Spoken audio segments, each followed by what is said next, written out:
Good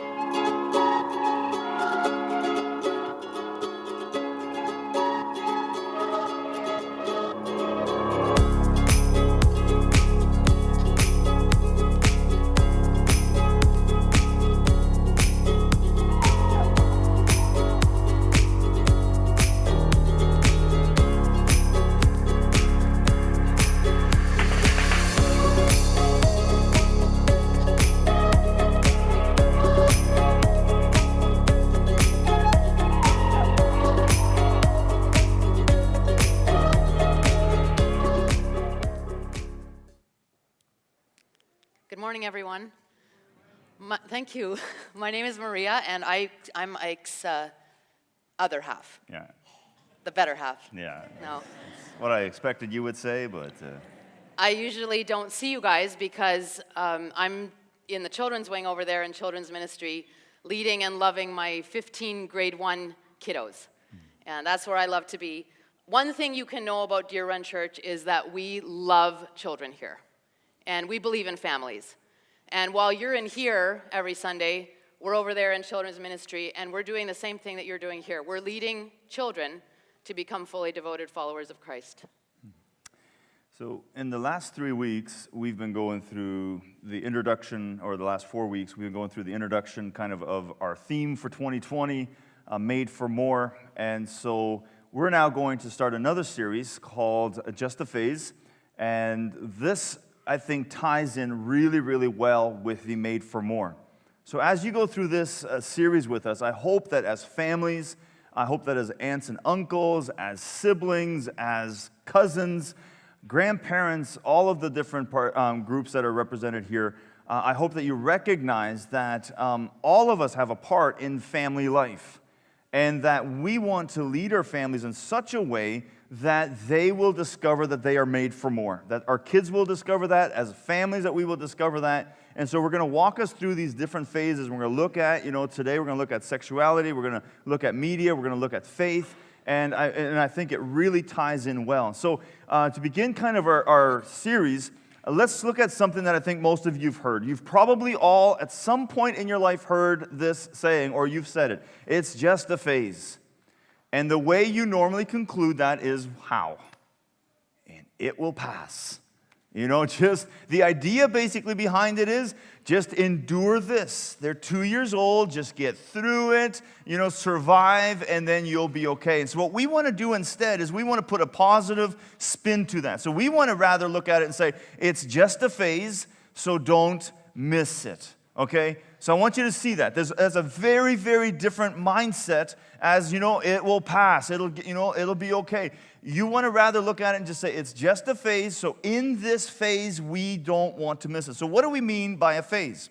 A phase is a time frame in a kid's life when you can leverage distinctive opportunities to influence their future. What that means is that in every single phase, you have an opportunity to connect with that child in a way that you will not be able to in a later or in an earlier phase. And so this is a really important time. It's a time frame in a kid's life when you can leverage distinctive opportunities to influence their future. So rather than just enduring these phases, let's make sure that we recognize that every single phase comes with its challenges, but more importantly, every single phase comes with its unique opportunities. It's just a phase, so don't miss it. And that's words that we're going to hear a lot this month in our preaching. We want to turn that negative phrase upside down and just like Ike said, make it positive. Remind ourselves that it's just a short phase and we don't want to miss a moment of it. A parent has 936 weeks from birth until graduation. So these marbles here are an illustration, a visual for you. And this is pretty awakening for parents sometimes when you look at this. There's 936 weeks from birth until graduation. When your child is in grade 1, that will be about 624 marbles left. That's 624 weeks. By grade 8, look at how much this has gone down. There's only 240 weeks left. And when you're in grade 12, once your child is in grade 12, you have less than 52 weeks of parenting left to go. So this is just supposed to be a visual to kind of be able to see, and so that we are reminded that Yes, as the time goes down, there's a lot less time, but let's make the most of the time that we do have. Yeah, and when you look at that, it's just, wow, time flies. I think some of us that are in that later one, that's like, oh, I used to have this many, and now I only have this many, and so time flies. And so I think this is why it's important for us now to kind of just be aware of the fact that we will not always have the same opportunities that we have with the kids that are in the earlier phases. So we don't want to miss what's happening in every critical phase as they're growing up. So again, really quickly, a phase is a time frame in a kid's life when you can leverage distinctive opportunities to influence their future. So let's walk quickly through the phases. And then we're going to look at it later on, go back and visit them through the lens of sexual integrity. And so really quickly, in preschool, your kids are asking the question, am I safe? This is the little ones. Am I safe? Am I able? Am I okay? Now, they're not audibly asking that. They're maybe not even aware of these kind of questions. But our role during this phase is to embrace their physical needs. Their needs, their physical needs at this time are really, really important. So you need to embrace their physical needs.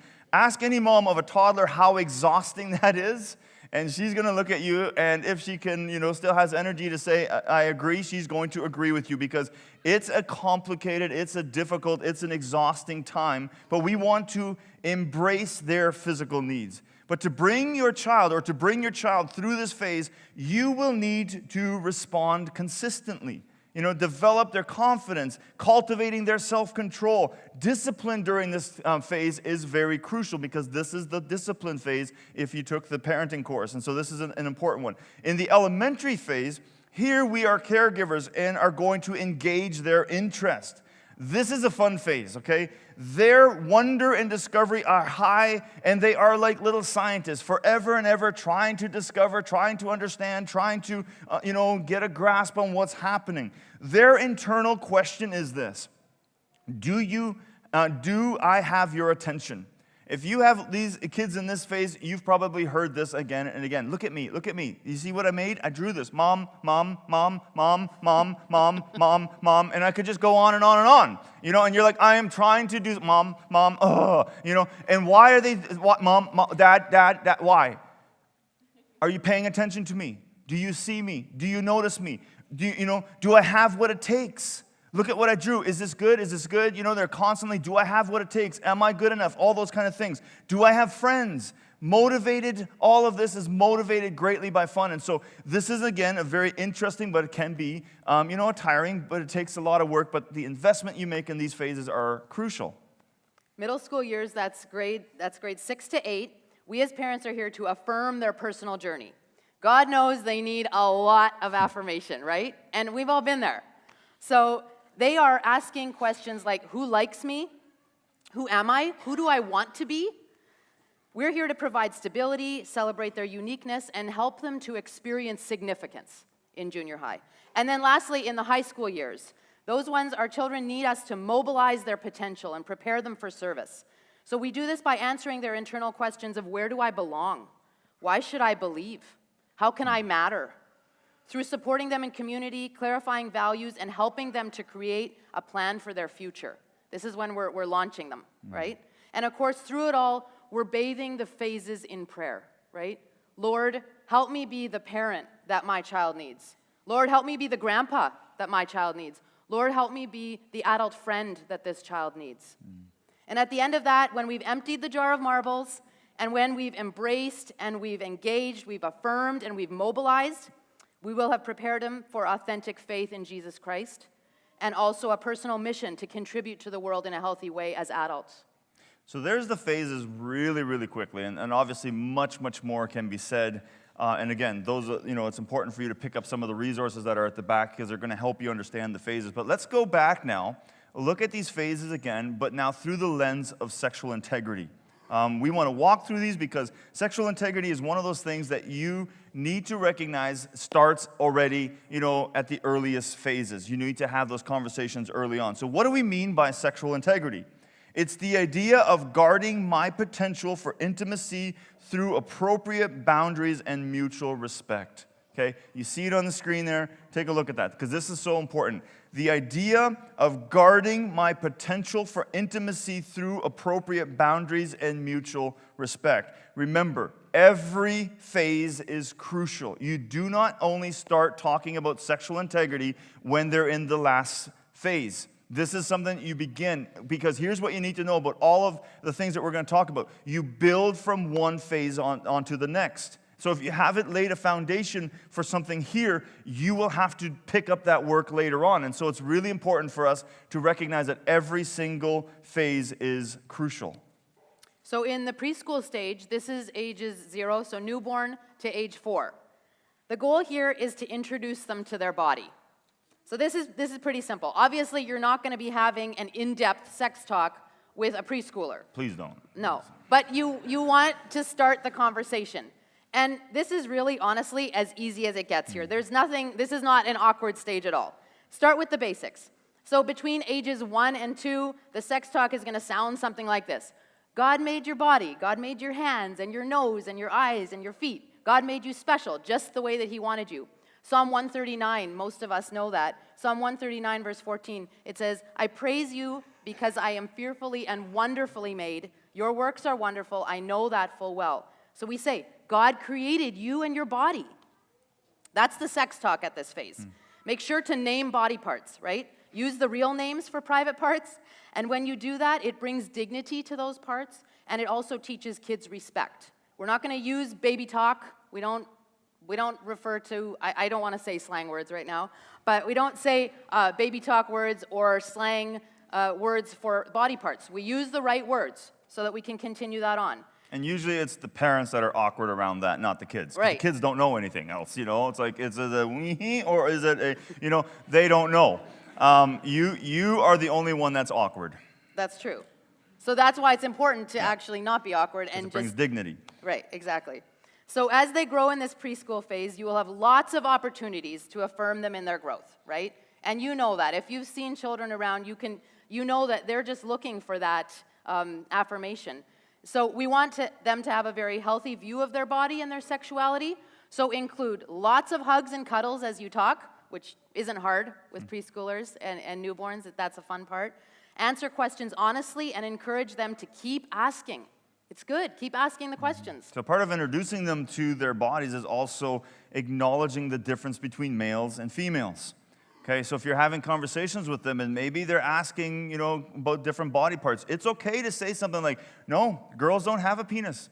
And done. You've just said it, and they begin to recognize, because they don't know. They aren't aware of those things, and so you just say those things, and they will very quickly understand. The other thing that's important in this phase is to begin to define privacy. Part of explaining the differences is also to explain, the importance and to focus on defining and explaining privacy. This isn't shaming them, but to coach them to recognize that there are private parts that are meant to be private. There are times where it's polite not to stare. And, if you ever are in an awkward place, like a public swimming pool or somewhere like that, where you have the change room, and that moment where your kid's just like, and it's like, look away, it's not polite to stare. And so sometimes you have to have those kind of conversations, and if you're like, how am I going to bring this up? Take them to a public place like that, and the conversation will come up, I promise you. Here's something I want you to hear, especially in all of the phases, but in this phase especially. Never shame a child in the area of sexuality. Never shame a child in the area of sexuality in any phase, okay? You're not going to say something like, oh, look at your little, or something like that. You're not going to say, gross, stop touching yourself, blah, blah, blah. Those kind of things. Because if we shame our children in the area of sexuality, they retreat. Okay, and they will retreat, and they will say to themselves, like, that was embarrassing last time, and I was made to feel bad. Now, here's the other thing. Not only does it impact the relationship between the parent, it impacts their relationship with this topic. We don't want kids growing up thinking that sex is this disgusting thing. God made it, and it's beautiful. And so this is one of those really important things, that we never, ever shame a child in the area of sexuality. So moving on to the elementary phase, this is kindergarten up to grade 5. This is a big stage here. Such a fun phase. We know this is a great one. And if you're in this phase right now, just enjoy it. Super fun. It's the time when they are old enough to understand, and so they're starting to ask more questions, right? The goal in this phase is to inform them about how things work. We're going to inform them about how things work. Because remember, they are scientists, right? They want to know. Inquiring minds want to know. So we're going to answer their questions and inform them about how things work. So you've already been using real names for body parts. So now we're going to begin to expand their knowledge. They should have a healthy view and respect for these parts and the need for privacy. But at the same time, there's no shame, which is what you were just talking about, surrounding the private parts of their body. These parts are created by God just like all our other parts of our body are. Begin to talk about boundaries here. So boundaries would be things like, your body belongs to you, right? We were very careful in how we said it, but at the same time, very clear about how nobody has the right to touch their private parts. That's pretty basic. All of us here as adults know that, but children, we need to reinforce that and teach that for children. Explain where babies come from. This is what you're going to do in the elementary phase. We're going to eventually get to the point of where we're explaining where babies come from. So how marriage works, conception, and then birth. We're going to go through all of that. We all know that babies are not dropped off by the stork. Okay, so we don't, or picked up at Walmart. Yeah. We heard If you're an one. adult here and you didn't know that, come talk to us. We'll set you straight. Yeah, we're okay with talking about it. But we don't want to tell our kids that, right? Babies are not dropped off by the stork, so we're not going to tell our kids that. Give simple answers to biological questions, the basics. So I liked to think of myself as a nurse. When my kids were in elementary, my kids were laughing about this week, but I sort of always had the mentality, I'm a nurse. When you ask a nurse a question, like an embarrassing question, she's not embarrassed about it, right? A nurse answers in a matter-of-fact, direct way. And that just tells you, okay, she's comfortable with this. So that's the way that I, as a mom, looked at it. I just answer the questions. And when you do that, it tells your kids that you are comfortable with the topic and that you're safe to talk to. Yeah.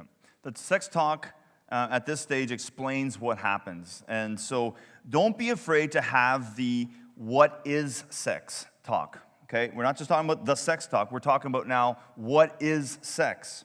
And your kids may ask you that at some point, like, what is it? You know, and so at this point, you need to be comfortable having that conversation. I know Maria and I, we had this conversation with our kids from young on, and it teaches them to show respect towards this topic. Again, like Maria said before, we didn't use any slang language. We didn't, one rule in our house is that we never, ever have sexual jokes about anything. It's just an area that is treated with dignity. And so it's not a dirty topic that mom and dad are afraid of. And the kids need to learn that. Sex is beautiful, special, and private way for a husband and wife to be together. Never shut down questions that they may have. Parents need to be the safe place for kids to come and ask about these kind of things. And so if you as a parent push them away, that teaches them that you're not safe. Near the end of this phase, you will need to begin to have conversations around growth spurts, body odor, excuse me, it's an awkward place to... Yeah, awkward place to, what I need to say next. Breast and testicular development, body hair, menstruation, erections, all those kind of things. This is the phase, and this is the time where you have those conversations. You know, your kids might one day ask, like, why is everything hurting? And you begin to explain body, growth and just the pain that comes with that. Same with some of these other things. They're going to have questions about these things. You need to speak to them. You need to speak about those topics. At this phase, you want to define beauty and modesty. Okay? Gently teach them that not everyone shows respect in these areas. There are people out there who are not safe and who do not have respect in the area of sexuality. And so you need to very gently, because you don't want them to be afraid of everyone or everything, but you need to gently begin to teach them that. So that if they ever see, or hear of something that isn't respectful, they know that they can come and talk to you. In the middle school years, that's grade 6 to grade 8. I call it junior high because I'm old school, but you can also call it middle school. The goal of this phase, as far as sexual integrity goes, is to interpret what is changing. And everything is changing, it seems, at this stage, right? Amen? Yeah. They need you to explain what some of these changes mean for them. So this is a stage where a lot of their questions on this topic become more real to them because they're actually going through it. I love what Orange says. I thought this was kind of cute in the curriculum and the reading and the research that we were doing. It said, with any change, you have 3 options. You can resist and inevitably fail, right? You can resist change, but you'll fail. You can also ignore it, but become increasingly disconnected. We don't want that. or you can talk about it and probably suffer a fair amount of eye rolls, but it's okay, you're both gonna survive. And that's what happens in middle school. There's a lot of eye rolling that happens. So now you start answering questions about sex in greater detail. And if you don't, the internet will. And that's just the reality of life right now. Their friends or the internet will. So you have to be the one that are going to answer the questions for them. So parents, it's so important for you to help them. Say things like, I'm glad you told me that. Or, thank you for talking about this. Or, that's a really good question. We have always been very intentional about affirming our kids' questions. And sometimes, we have to admit too, we verbally said to our kids, you know, you can tell me anything. But then our reactions or our body language, it kind of says, no, not safe to tell mom and dad. So we don't want to do that. We have done it in the past, and we don't want you to do that either. So learn from mistakes, right? Be very intentional to listen without reacting. So even if in your mind you are horrified, this question is horrifying, I don't know what I'm going to say. Stay calm. Lord, please help me. God, help me to answer this question in the right way. For example, one of our kids asked us a question once at their age that we did not expect at all. So it was so important in that moment to stay calm, to answer the question, and give a good detailed answer, not brush it off, and then actually give them time to sort of respond with more questions because how the answer developed, it sort of led into a discussion. The more ordinary and ongoing the conversations, the easier it will be to have healthy attitudes about sex and relationships. That is something that I was in a class with Jim Burns. He's a well-known author on parenting and also healthy sexuality. And I learned from him, he really emphasized, and I think that that's what we're trying to say here today, the more ordinary and ongoing the conversations, the easier it will be to have healthy attitudes about sex and relationships. So I hope what you're hearing Maria say is, don't shut down the conversation, okay? And I think sometimes we as parents, we can be in that place where that's what we're going to want to do. And maybe we even assume at times, and so never assume that because you've answered the question once or you've had the talk, that that's it. Because again, in their mind, the question may, you may hear the same question, but maybe the circumstances around that question are now very different in their mind. And so, they may be looking at this as a very different question. So another way of looking at this, never consider yourself that you've had the sex talk and now you're good. I've heard people that are like, well, we had the talk and now we're good. We like to think of it rather as an ongoing conversation. And this is far more effective and far more healthy because it's this conversation. It's not going to be something that you talk about every single time you have dinner together or something like that, but it's an ongoing conversation where the kids understand that this is, something that is safe to be talked about at home. In the 6th grade, dating becomes a thing. And so now all of a sudden you've got that in the mix. And so here you have to begin to address it. You don't want them to have their first, date and then there's a hurtful experience because, they had different perceptions of what it would be like and expectations or whatever it might be. And so what you want to do is you want to begin to have discussions on this. Discuss dating values, about honoring God with your body, about self-worth, about respect for yourself and respect for others, about personal and godly standards and all these things, and there's many other things that you could begin to talk about. Maybe even about some of the boundaries. Could be about when should you be home and all those little things that can you be in each other's rooms and things like that. So these would be some great things to talk about. We said that in the first phase, the sex talk is about how God created you. In this phase, you want to increase your positive affirmation and affection. Because of all the physical and emotional changes that are taking place during these years, the kids, the teenagers in this phase can really begin to question their own bodies because so much is changing. They themselves are maybe often confused about how they, feel about themselves and why is this happening and why, and so it's very, very important as parents to affirm them, to again, affection and hugs and those kind of things are also important in this phase. They need you to affirm who they are. Okay, if you become uncomfortable with some of the changes that are taking place in their body, this is going to have a big impact. And so they need you to affirm them in who they are. At this age, self-confidence is a big struggle. It's a big thing. And they may struggle with their bodies. And why are these changes happening? And so again, very, very important to have these conversations. So it's important to instill in them what is happening. Explain what is happening. And if you can, maybe, relate to some of the experiences that you had during that time. Don't downplay what's happening. Don't say things like, don't worry about it, but rather let them know, I'm glad you told me. Please keep asking. These are important questions. This can be a confusing time. And, and again, if appropriate, you can inject some of your own experience and say, I remember when I, blah, blah, blah, whatever it might be. So again, it's really important that you don't downplay some of the confusion, okay? Stay involved and curious in their lives. And here's something you need to know. They're going to push away. They're going to push away. As a parent, lean in, okay? They're going to challenge boundaries. They just will. And so what you want to do is you want to stay connected. Social media becomes a big part here. And so again, they're going to begin to evaluate themselves and view themselves, comparing themselves to other people. Why do I look this way and they look that way? And so we need to remember in Genesis chapter 1, verse 27, it says, God created mankind in his image. In the image of God, he created them. Male and female, he created them. So we want to instill in our kids in this phase is that every single one of us was created uniquely in God's image. Mm-hmm. And then lastly, the high school phase. So this is grade 9 to grade 12. The goal in this phase is to coach them towards healthy relationships.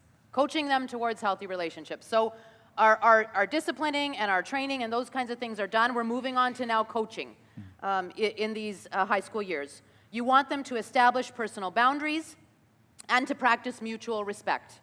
During this phase, you want to discuss dating values even more, okay? Set boundaries together. Remind them, don't give someone control of your life. That's a big one in high school. We're not gonna give control to someone else. Just by dating, that's not giving our whole life over to them. By this phase, no conversation should be off limits with parents. There's nothing off limits anymore with the parents, okay? Blunt, unashamedly moral conversations about anything and everything make it easier for your kids to navigate their sexuality in this phase. Not to be scary, but it's during this phase in high school that they're going to be most challenged to lose their virginity. And that's not everything, but it is important. So there's a lot of conflicting stats on this, but a lot of people agree it's usually between the ages of 15 to 17. That number changes, though, dramatically when teens are raised with both parents and when there are healthy conversations around sexuality. So that gives us a lot of hope, right? That stat will change when they're raised with both parents and also healthy conversations about sexuality. So does this topic matter to your kids? Absolutely, it matters. That is why it's so important. I just want to just wrap it up here with this, sorry. With starting young. Because when you start young, you're building that foundation, and it just keeps going as they get older. It's super easy to start at age 1. It is not easy to start at age 12 or age 14. So start when they're 1, and then you build on that, and it's going to make things a lot easier, and the conversation will be open. So as Maria was saying, that in this phase, often between ages 15, 17, kids, teenagers are especially pressured to lose their virginity. Here's just a little side note, something to think about, and this is just heartbreaking. Often boys, after they have had sex with their girlfriend, often boys will feel less respect for their girlfriend after they've had sex. Think about that. That is so incredibly cruel because here's the thing. Very often it's the boy who was doing the pressuring. It's the boy who was suggesting. It was the boy, and I'm not saying only that. But it's just such a cruel thing that happens. Now, at the same time, girls will often feel less close to their boyfriends after they've had sex. And so if you're in this phase right now, you need to hear this because here's the thing for a lot of girls. The reason, the motivator for having sex is because they want to feel connected. They want to be close. They love, they think this is a way of showing their love. And very often, though, after they've had sex, girls will often feel less, of that closeness than they did before, which seems, again, so wrong because this was the motivator. So parents, don't disengage. Let's say this is part of your story, that something like this happened. It's important for you to engage, and it's part of, it's also important for you to have these conversations ahead of time. But if that hasn't happened yet, especially begin to engage, talk about, stay connected, actively aware of what is happening with their relationships, and have those conversations. Have lots of conversations, like Maria said, about everything. Nothing is off the table by this time. Mm-hmm. So during this phase, you're going to need to discuss topics that are also front and center at school. And maybe things that you don't want to talk about, but you need to. This is going to be things like sexual abuse, homosexuality, sexually transmitted infections, STIs, that's a big one, sexting, pornography, abortion, toxic relationships, good conversation to have. Normalize these conversations. So what we're saying is normalize them in the sense of you're going to be talking about them at dinner, at bedtime. Bedtime is a great time. You want to go to bed, but the kids are yapping away. So this is a really good time to have those conversations. Maybe on the drive to school in the morning. But what we mean with this is to say that we want to make these conversations comfortable. So you want them to know you're comfortable and you're willing to go on these difficult conversation journeys with them to help them navigate these questions, but from a loving and biblical perspective. So as opposed to what they may be getting from their school or what they're seeing at home, with their friends, we want to say at home it's a safe place. And we're going to talk about what the Bible says, what God wants for us sexually. So let's look at just one topic, because as Maria outlined a few that you're going to have to talk about at some point. And so let's look at just one, and that's pornography. Pornography is a topic that you will need to, at some point, address and have a conversation with your children. So, if we think about this for a moment, it is said, and there's always conflicting stats and information on this, but it is said that most teens view pornography at the age of 11. Okay, and now with the internet, most teens are not introduced only to softcore.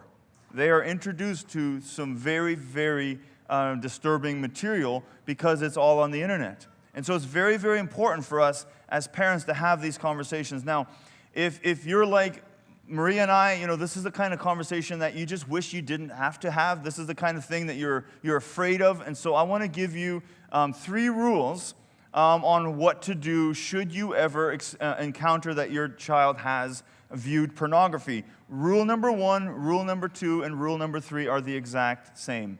Don't freak out. You're going to want to panic. You're going to want to freak out. You're going to want to, it's a big deal. This is a big deal. It's extremely sad. But if you freak out, I'll tell you, here's what happens. They retreat. And the next time, they may never come back and say it happened again or whatever it may be. So here's just a couple of thoughts. Let them know how sorry you are that they saw what they saw, that they saw that stuff. Let them know how much you love them. Let them know that you care about them. Let them know, and then ask them about how they feel about whatever they saw. It's going to be an uncomfortable conversations. And then obviously you're going to need to set some boundaries. The key to focus on here is that their innocence was lost. Okay? And I say this, and I want to say this carefully. You as a parent obviously need to process this, but sometimes what happens is only discipline. There's only some boundaries are put, restrictions are made and all of those kind of things. And you need to hear, their innocence was lost. They can never unsee what they saw. So part of the process for parents is that we need to engage in healing. Healing is so important for them, helping them sort through what they saw, helping them understand the things that they engaged in, but at the same time, letting them understand that they're not ruined, that this isn't something to be ashamed of, this isn't something that's disgusting. They aren't disgusting because of what they saw. So as parents, we play a really, really important role here in being a safe place for them to come and share about what they saw and then at the same time putting boundaries in place. Cell phones and internet and computers and all those things, you need to put boundaries in place. That's your job as a parent, But at the same time, more importantly than that, I would say, is that you help them heal from what they saw. There's so much more that could be said about this, but I want you to just focus on one verse that may help us a little bit to understand where we want to lead them.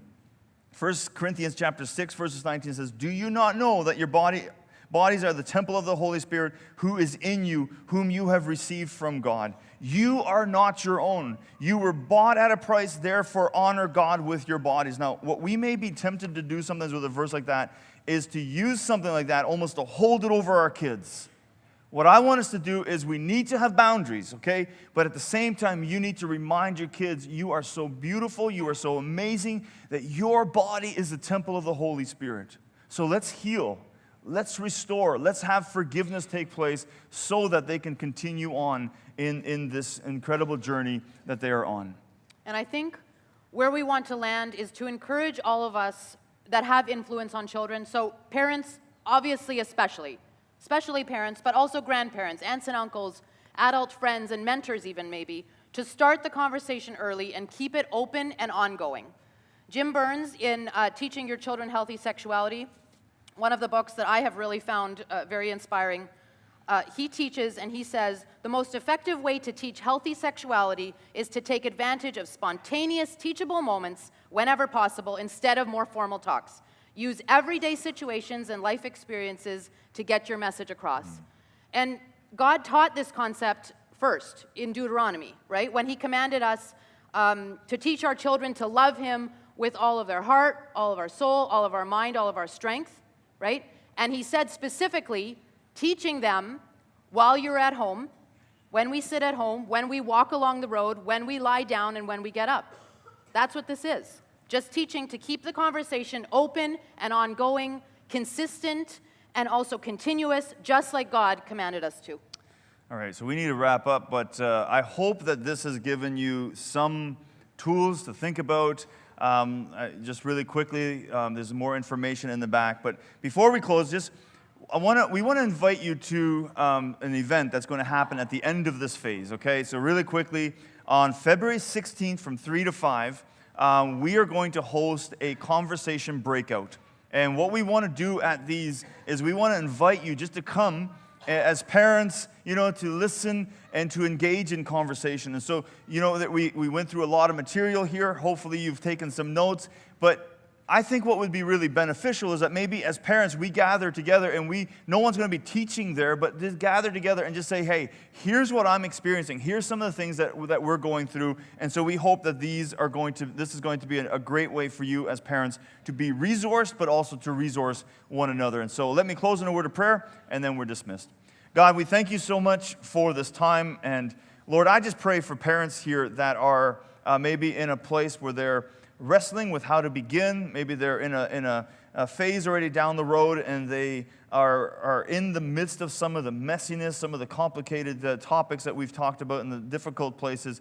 God, I pray for wisdom for them, and I thank you so much that we have this opportunity to just learn like this, and we ask, Lord, that you would now guide us as we lead our children. We're looking at this made for more. We want to have families that recognize and embrace that you have a plan for our lives. And so, Lord, through some of these phases, would we as parents, would we as aunts and uncles, grandparents, cousins, whatever we may be, would we be in tune to what you are doing, and that we would allow ourselves to be guided by you? I pray these things in Jesus' name. Amen. Amen. God bless you. Have a wonderful rest of the day.